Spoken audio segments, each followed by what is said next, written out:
So seo an bhaile le haig neamh agus tá just chuna éhíú rih díobh é sin dhéanamh. So dúirt mé déon lán a géon céad chuig an é, clochta 9.3 ceis na hingadí cahar agus de. So 1, 2, 3 cahar agus 1, 2, 3 cahar agus ceiste de. Okay, obviously tá de bhd níos. Dachar tóga sin níos mó ama ach déon cinnte go tú opalta, trial má a bhaint as 1, 2, 3 agus cahar. Okay, so cuid a hain. Agus támid ag smína méallar cóhróhrán agus támid chuna bheith ag úsáid an tólas a dala mímar an Déirdín agus an Céimseata. Okay, so is cóhróhrán é.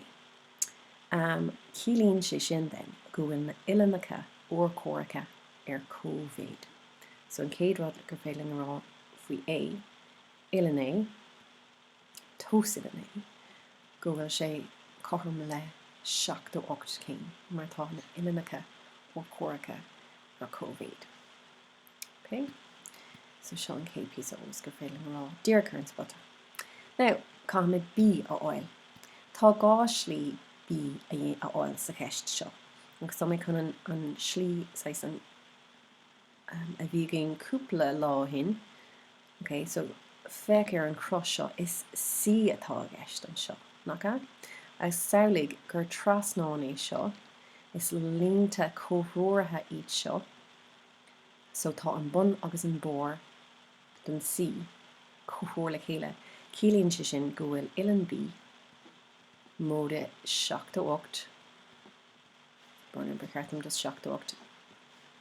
Scríb mar sin 7-8 céim cothrom le 1-8. Más cuiban at go simíonn an dábhráid seo an Ilanacha in bhainacha sús chuig 1-8. Okay, so nis tóg 7-8 ó gach taobh agus tá tú fága le méid Ilan bí cothrom le 1-8. Okay. Slí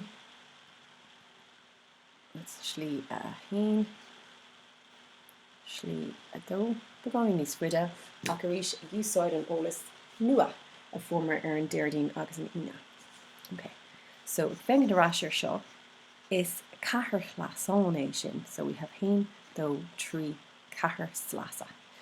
Cílíonn sé sin go simíonn na Ilanacha seo go léir sús chuig 360. Okay. So is féidirling scríb go bhfuil 7-8 céim, móda 7-8 céim an A, móda Ilan bí, chum na 360. So 1-5 móda 2 irid Ilan bí, tá sé chum na 360. Tóg 1-5 ó gach taobh, agus bíonn tú fága le 2 irid Ilan bí, cothrom le 2 is a cahar. Ráing gach taobh ar 2.